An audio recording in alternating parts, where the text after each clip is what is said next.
gonna go do this. I kept saying I'm going to do a vlog. I'm gonna do a vlog. I'm gonna do a vlog. All right, this is me starting my guest room next to a closet in an old computer chair that's too small. Actually, it's low. It's actually too low. No makeup. This is before I'm going to bed. I actually didn't wear any makeup today.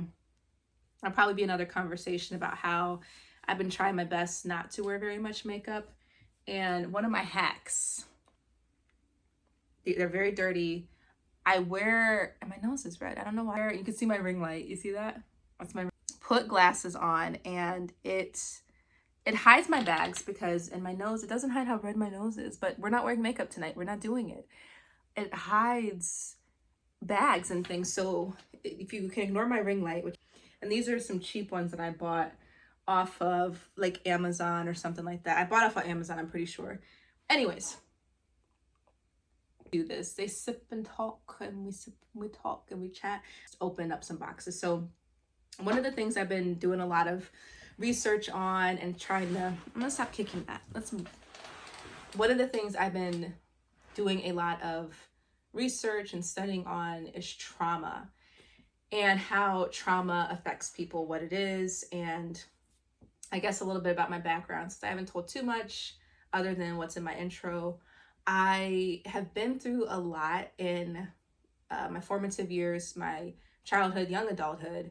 I have experienced a lot of, I'm trying to be very diplomatic with what I say, but for lack of better terminology, some very dysfunctional things within family systems and within how I grew up, home of origin stuff, and the people who were very much responsible for my care as I grew up and formed into an adult. And there were some predispositions, and I'll get into all that maybe in a more in-depth video, but talking about trauma and what that looks like, and for me discovering that I had been traumatized and how that was shaping my life. So one of my big things was being afraid, and it kind of hit me even recently. I went to go see Frozen. Okay, believe it or not, if you are really deep, like deep, and you can go into things, I went to go see Frozen with a friend, and I was interpreting all the stuff with the double meanings and the hidden gems inside of it, and how Elsa is like her fear don't feel and all this stuff, how she's icing everyone out. Her world is cold. She's actually shutting out love. And when she lets love in is when she can control things. She can turn the temperature up, and life gets better. And I was like, oh my gosh, I've been ruled by fear my entire life. And this will most certainly evolve into another video, but my fear of death and dying, and my fear of not just that, but of pain and of, self-preservation. If you do what you've always done, you'll likely get what you've always gotten. And for me, that was staying in a very safe place. And there's family system stuff involved with that, and encouraged me to be very much of a wallflower to myself, a loner. And I've learned that was a self-preservation technique because I didn't want to do anything that might lead to my physical death.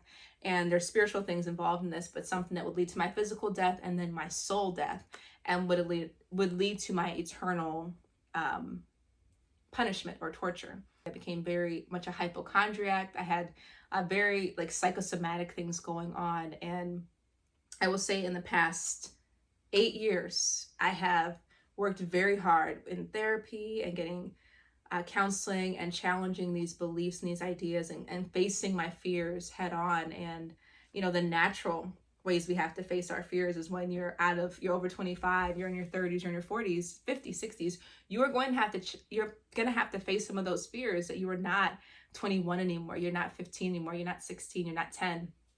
And having to come to terms with my life. So getting back to the trauma piece, because I can digress onto a million different topics, but trauma with me as a person who's faced trauma, and some other pieces to that.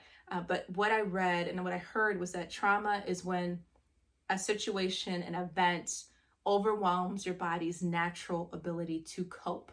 And one of the amazing things about this that helped, it was another podcast I listened to. Again, full disclaimer, this is not my quote. Trauma is when something overwhelms your natural ability to cope.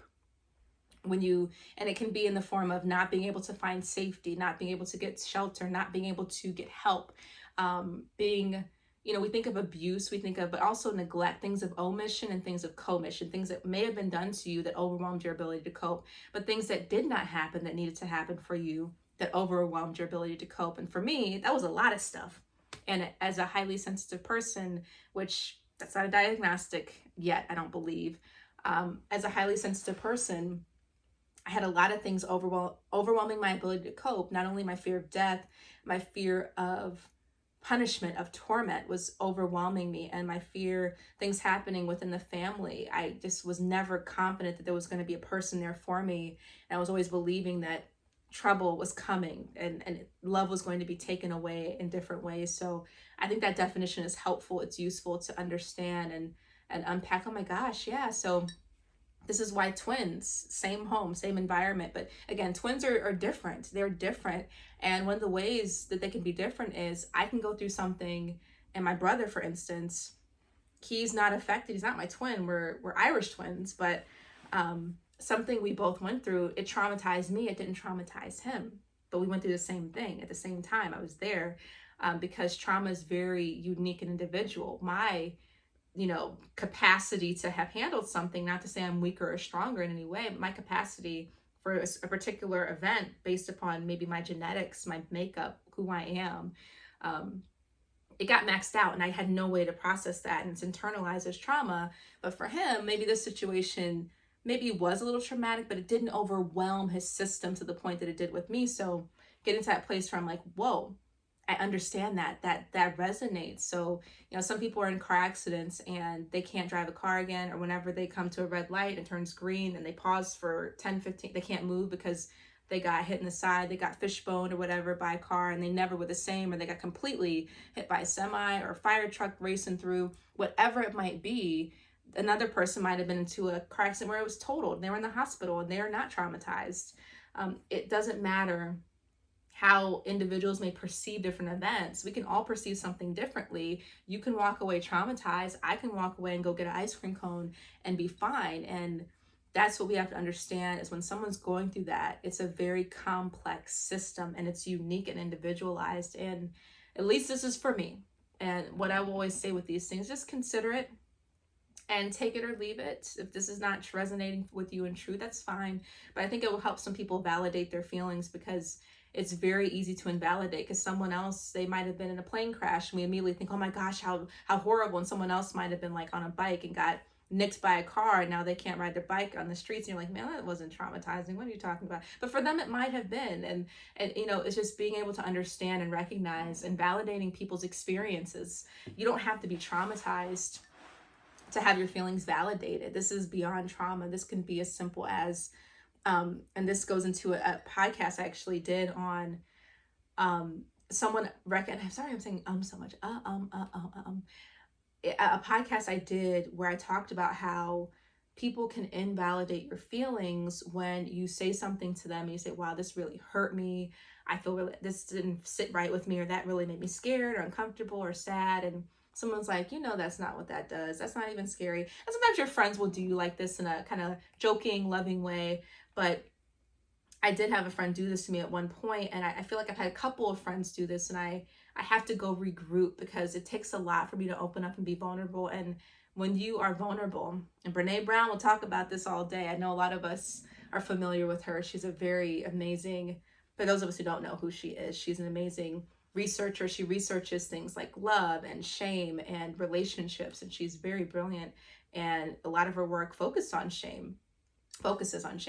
And it talks about how when you open up and you're vulnerable, things that can impede authenticity and connection are when someone shames you, when you're doing things in secrecy. So when you have something that you're opening up, it's kind of unlocking the secret, and you hand it to someone, you say, this made me feel bad. And they like, this shouldn't make you feel bad. And you just have a problem. You lock that thing away and you stick it back inside. And then shame can be like the curtain that comes back over and says, I'm not going to reveal this again.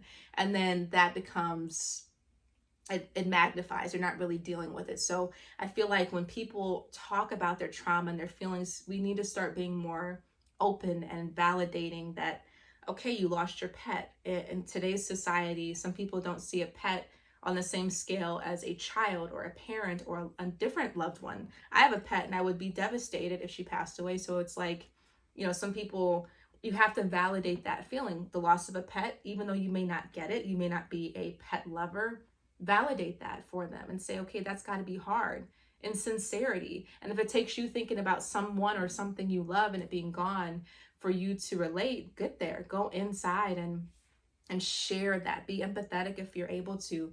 And I think that's what's going to help shift some of these narratives within our relationships, is when we can be authentic. We can share something. Kind of analogies or symbolisms is a bull in a china shop.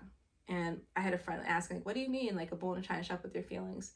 Like, if you share something with somebody and they come in like a raging bull and you say, wow, and you let them into the fortress, your china shop of all these delicate things known as your feelings, and you let them in, like, no, that doesn't matter. That wasn't that bad. You're being a baby. This is just how you are. And they start ramming into all of your feelings. Okay, shop is closed. We are closed for the day. You're going to shut down. You're going to have to shut down and clean that stuff up that they destroyed. But you're going to have to close shop. And the thing is, we have to stop closing up shop. And for me, I went even further to say my china shop is on the top floor. And when you have friends and family and people in your life who you let them up to the top floor and show them your china, and they destroy it and they ram through it and they invalidate it and they just treat it as nothing, or they treat it as something like a trifle, guess what? You're going to go down to level 1.